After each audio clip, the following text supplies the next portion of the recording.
Dans cette vidéo, nous allons réaliser la correction des 3 premiers exercices de la partie cinématique du dossier de révision de juin. Si tu es intéressé que par la résolution d'un seul exercice, il te suffit de scroller la vidéo en cherchant le numéro de l'exercice correspondant. Dans ce premier exercice, on nous informe que 1,5 secondes après avoir été lancée, une pierre a une vitesse de 42,3 km/h dans une orientation de 15,5 degrés au-dessus de l'horizontale. On nous demande de déterminer la hauteur où se trouve la pierre après 1,5 secondes, sa vitesse initiale ainsi que l'orientation de V0. Et enfin, le temps entier passé dans les airs pour retomber au même niveau. Commençons par indiquer les données.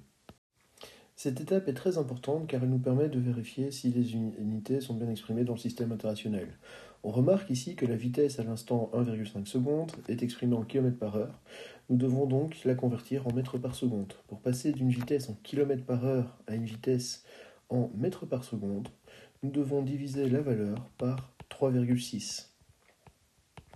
Et nous trouvons donc 11,75 mètres par seconde. Il s'agit ici d'un exercice sur les mouvements composés. Le vecteur vitesse donné à l'instant 1,5 secondes doit donc être décomposé pour obtenir le vecteur vitesse sur l'axe des x ainsi que sa composante sur l'axe des y. La composante sur l'axe des x est v0x puisque dans ce genre d'exercice, sur l'axe horizontal, nous avons toujours un MRU. La composante y en revanche, elle varie au cours du temps. Donc il est important de bien préciser que c'est la composante y à l'instant 1,5 secondes. Nous connaissons également l'angle par rapport à l'horizontale qui est de 15,5 degrés. À partir de là, nous allons pouvoir utiliser la trigono pour déterminer les deux composantes. En face de cet angle, nous retrouvons la projection du vecteur y à l'instant 1,5 secondes. Il s'agit du côté opposé en utilisant le moyen mnémotechnique SOHCAHTOA.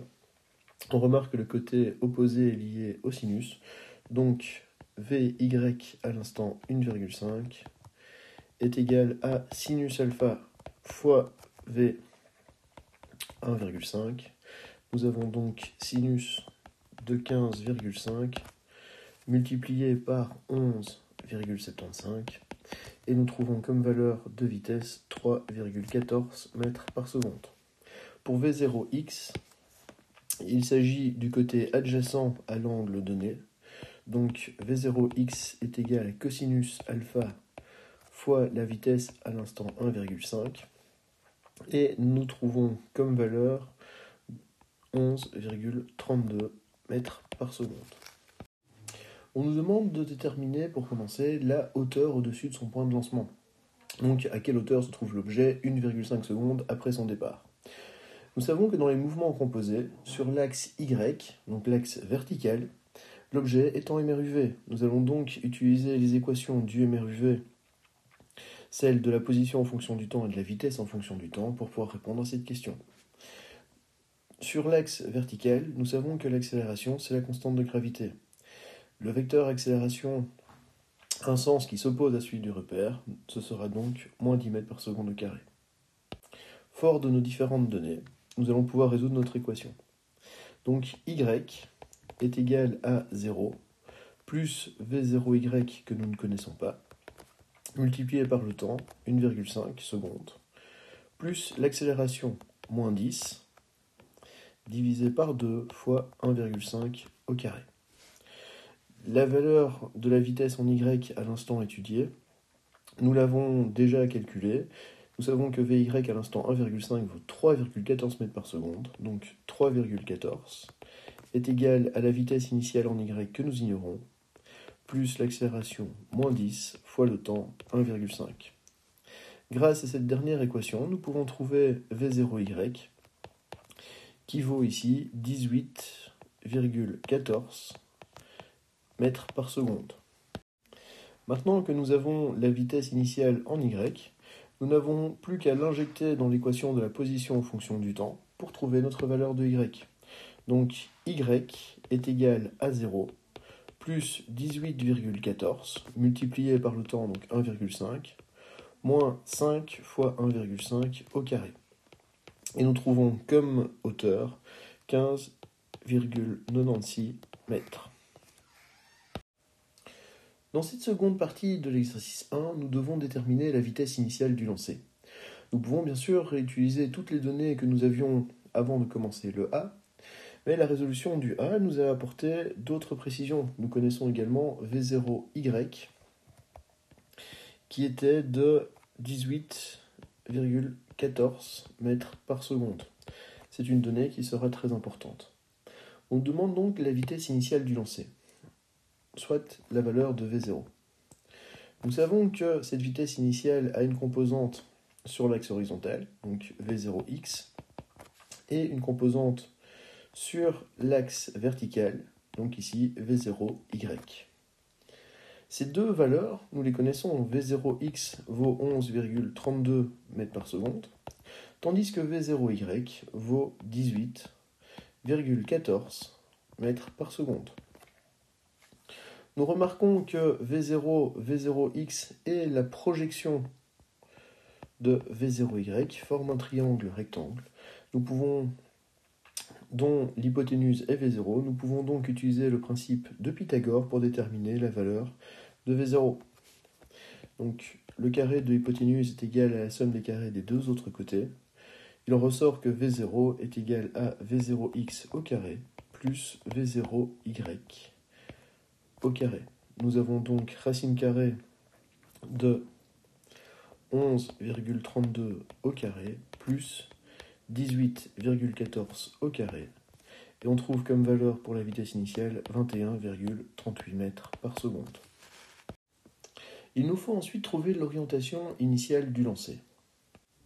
Pour y parvenir, nous allons nous aider des principes de trigonométrie.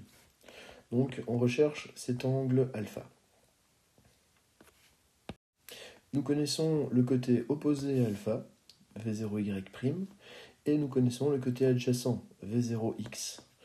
Donc dans SOHCAHTOA, nous avons l'opposé et l'adjacent, nous allons donc utiliser la tangente. Tangente alpha est égale à V0y sur V0x.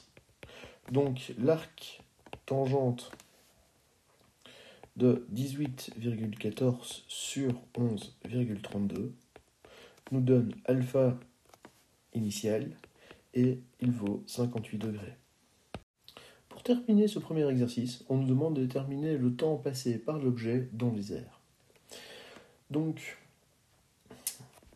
nous savons que sa position finale sur l'axe des Y sera 0 et sa position de départ sur l'axe des Y valait 0. Y est égal à Y0 plus V0Y fois delta t plus A fois delta t au carré divisé par 2.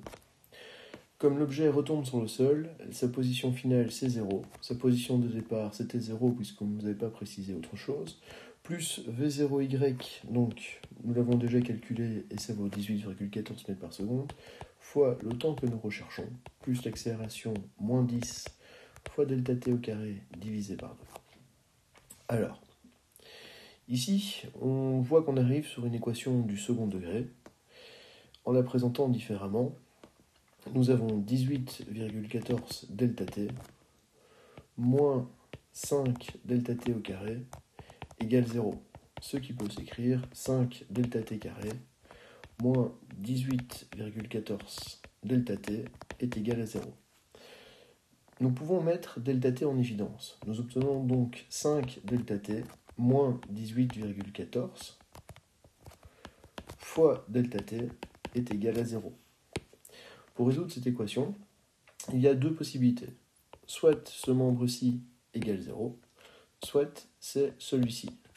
Donc ici, nous avons déjà une première solution de delta t égale 0, mais ce temps est à exclure puisqu'il s'agit du temps où je me retrouve à y égale 0, la première fois au début du lancer, t 0, et on veut connaître le temps total passé dans les airs, donc ici on recherche t final. On va donc se concentrer sur la résolution de 5 delta t moins 18,14 égale 0. Il en ressort que delta t est égal à 3,628 secondes, ce qui correspond au temps total passé dans les airs. Dans ce deuxième exercice, nous avons une hélice d'un hélicoptère qui a un diamètre de 13,2 mètres. et chaque extrémité se déplace à 82,9 mètres par seconde. On nous demande de déterminer l'accélération centripète subie par l'une de ces extrémités. Comme dans beaucoup d'exercices sur le MCU, on nous donne le diamètre. Le diamètre n'est pas directement utile dans les calculs, le rayon l'est beaucoup plus. Donc dès que nous avons un diamètre, nous devons le diviser par 2 pour trouver le rayon. Nous connaissons également la valeur de la vitesse qui est de 82,9 mètres par seconde. On doit trouver l'accélération centripète et une des expressions de l'accélération centripète c'est v carré sur r. En appliquant cette relation, il est possible de trouver très rapidement la valeur de l'accélération qui vaut 1041,27 mètres par seconde au carré. Dans ce troisième exercice, nous avons un manège qui tourne rapidement et les passagers sont plaqués au mur par la force centrifuge. Si le rayon de courbure de la trajectoire d'un passager est de 3,15 mètres et qu'il subit une accélération de 23,6 mètres par seconde au carré, on nous demande de déterminer la période de rotation du manège. En connaissant le rayon et l'accélération, il nous est possible de calculer soit la vitesse linéaire, soit la vitesse angulaire. Ici, nous allons nous concentrer sur la vitesse angulaire, car cette dernière peut avoir comme expression 2π sur la période. Autrement dit, la période est égale à 2π sur la vitesse angulaire. Cela signifie que si nous trouvons la valeur de la vitesse angulaire, nous pouvons aisément trouver notre période. Donc, l'accélération centripète est égale à la vitesse angulaire au carré fois le rayon. Donc, oméga carré est égal à l'accélération centripète sur le rayon. Ici, cela fait 23,6 divisé par 3,15. Et nous trouvons pour valeur d'oméga carré 7,49 radians carrés par seconde carré. En faisant la racine carrée de cette expression, nous trouvons oméga qui vaut 2,73 radians par seconde. Maintenant que nous connaissons oméga, grâce à l'expression période est égale à 2π sur vitesse angulaire, nous pouvons trouver la période qui est de 2,29 secondes.